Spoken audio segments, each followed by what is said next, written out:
Pertempuran Al-Mansurah bagian kedua. Pertengahan Juli 1221 Masehi, Pelagius Galvani dan pasukannya berhasil mencapai Sharamsa. Pelagius mencoba mempertahankan jalur suplai dari Damietta karena logistik yang dibawa tidak terlalu banyak. Pasukan salib juga membangun benteng-benteng pertahanan. Namun, mereka menjadi rentan terhadap serangan karena buruknya benteng yang dibangun. Sementara itu, kekuatan di Al-Mansurah terus bertambah dengan datangnya pasukan dari Syria. Pelagius sendiri sudah mendapatkan peringatan tentang semakin kuatnya pasukan Sultan Al-Kamil. Berbagai peringatan itu tidak digubris oleh Pelagius, termasuk peringatan yang kembali disampaikan oleh John Briand.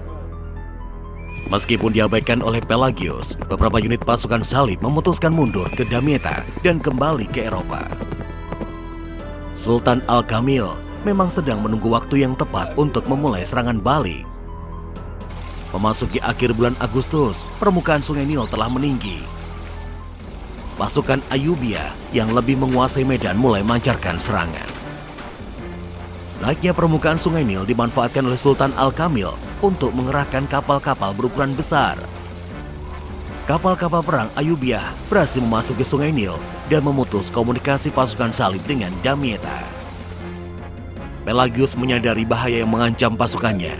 Dia berkonsultasi dengan para perwiranya dan memutuskan mundur. Terlambat bagi Pelagius, akses menuju Damietta telah ditutup oleh pasukan Ayyubiyah. Pada 26 Agustus, pasukan salib mencoba mundur dengan memanfaatkan kegelapan malam. Pergerakan pasukan di malam hari dengan jumlah besar itu segera diketahui. Sempat terjadi serangan, namun tidak berlangsung lama.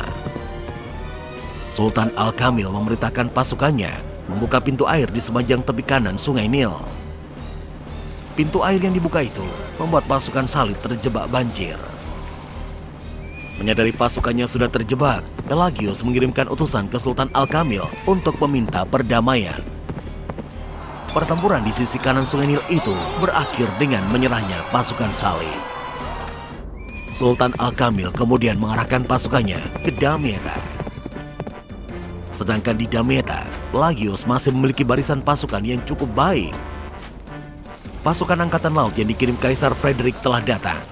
Pasukan itu dipimpin Henry of Malta, Walter of Valeria, dan Marshal Anselm of Justinian. Namun, mereka telah kehilangan kontingen Pelagius di Sharamsa. Ketika pasukan Ayyubiyah mencapai pinggiran Damietta, pasukan salib pun menawarkan gencatan senjata. Mereka meminta Sultan Al-Kamil menarik pasukannya dari Damietta dan gencatan senjata selama 8 tahun. Pasukan salib harus diizinkan melewati Damietta dan juga semua pasukan yang menjadi tawanan dibebaskan.